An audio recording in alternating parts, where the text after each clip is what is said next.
So if I get the impression that music was just always kind of around you as you were growing up.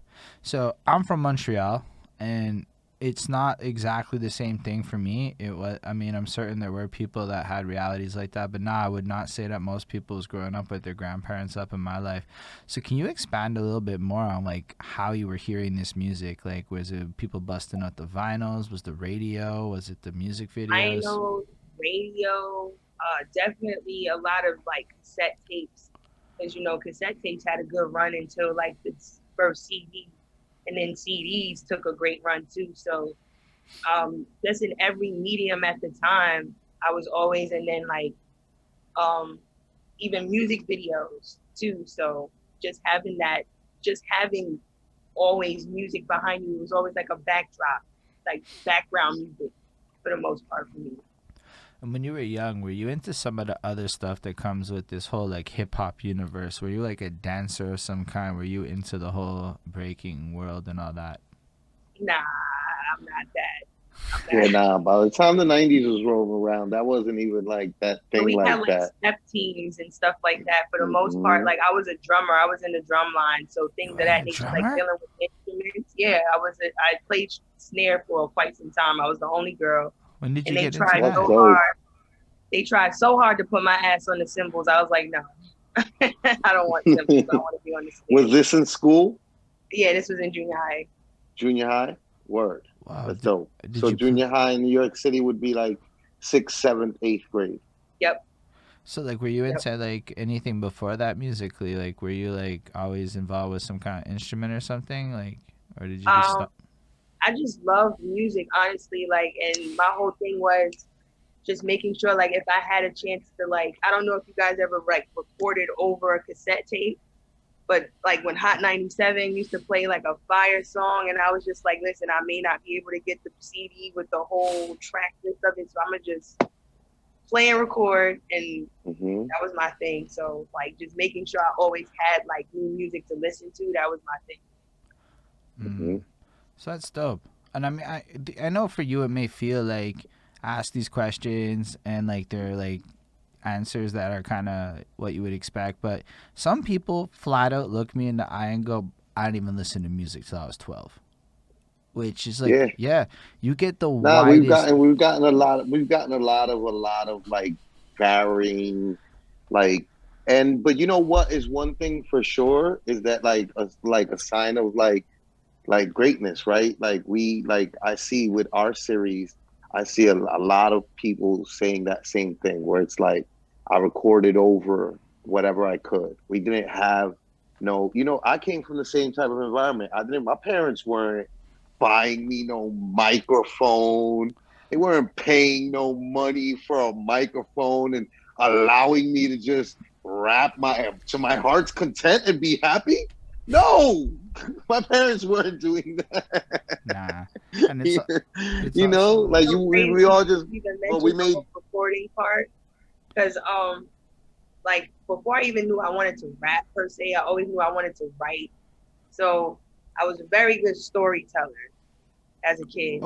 And my okay. grandmother was like, since you want to constantly have all these stories, got to keep them archived. She gave me this big ass like recording thing where you put the cassette tape and I used to just make my own stories.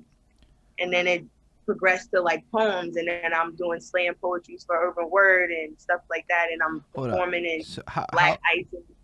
that's dope. we are gonna go through all of that trajectory to where you get to the performing. Trust, I'm gonna keep this going, like roll it Oh, back, because you're saying you're like young, and you're an epic storyteller to the point where you're being given a tape recorder to capture these. Like, I don't think you understand how cool that is. Yeah. So what is? Can you give us a little bit of Yeah. background on these stories? Like what kind of stories was you? I loved Rumpelstiltskin as a kid. I felt like that was like one of like the beginning of like mystery type category Yeah. stories. Like, what is this guy? He said his name is this. What's his name? Yeah, like things Yeah. of that nature. So just always having like plot twists and like, is this guy the bad guy? Does the bad guy have a backstory that makes you pity him? Things of that nature. Like I was always like I would use common characters, but then switch it up on my own like spiel, and I thought it was You cool. would remix the stories. Yeah, Yo, that's That's seriously dope. cool. That's That's like dope. that's Because why all we the ask these rappers questions. talk. Yeah, exactly. Look, all majority all the rappers is like we like. Frank Stacks just finished coming on a couple weeks ago and talking about when he first started rapping. It was he would just memorize rap songs, right, and pawn them off like his lyrics, right. But and then like then when he starts writing himself, it becomes just switching up the shit from the rap songs you're already listening to. Mm-hmm. That's the first easiest way to, and you're doing the similar thing, but instead of doing with the rap songs and with the music, you're doing with the stories that you're Yeah, Right. reading. and it's like cause That's dope. and you end up becoming an a cappella battle rapper, which is Right. really Which is so taps into random. Like it Storytelling. happened storytelling just though. as random. It But it's happened just as random as anything else. So but like, it's not as random if you think about your because I look at life like skill sets, right? The more Mm-hmm. that 10,000 hours, perfection, whatever, all that stuff, right? So, what you're doing at 5 years old and stuff, 10 years old, all that range, you'd be like 9 times out of 10, whatever somebody tells me at this part of their life, just is kind of related to what they're doing as they're like now. Yeah. And that's why it's yeah, so Mm-hmm. cool that absolutely. we got that. And you know what? Who else cares? Everybody that like supports you loves hearing about how like a 7-year-old Fendi's retelling Rumpelstiltskin up inside of the tape recorder. Well, I mean, look, right inside the comments, we already got, Ishmael, who's like one of he's always on Holden's feeds, right? And he supports everything that Holden's doing, and he's like, that's unique because Yeah, he's been here for all these interviews. So he knows that, yeah, that is unique. Nobody had said that yet, not one like time. that's really interesting. Like you're remixing fucking stories, like And that's it's some crazy real like because storytelling shit for real. yeah, like when I was doing poetry, like I've had the opportunity to do workshops with a lot of known poets that were able to go on Def Poetry and perform, and they were helping like me, the high school me, try to format like haikus and haibooms and shit like that. So I had came across Sapphire, who wrote Push, and she had did like this particular like exercise where we had to think of like a fable or old like something like where like it's dealing with animals, so like Mother Goose stories or any of that stuff, and like come up with a poem. So mine was she gave me the girl that lived the mother that lived in the shoe with all the kids, and I had changed it to the woman who lived in the Timberland boot. And I talked about Hey, how like this single parent, like this single mother, she has all these kids and she loves her kids, but she wants more for her kids and so on and so forth. And she loved it, like absolutely loved it. We had to do it in like a spur of 15 minutes, and then we performed it at the Bowery, which was dope. That was like one of my Wow, best favorite that's memories. okay, huge. I'm not sure what the Bowery is. I Oh, don't even. that's in what is it, Lower East Side, right? Yeah, it's Chicago? in Manhattan. It's one of like the bigger. It's not one of the biggest venues in New York City, right?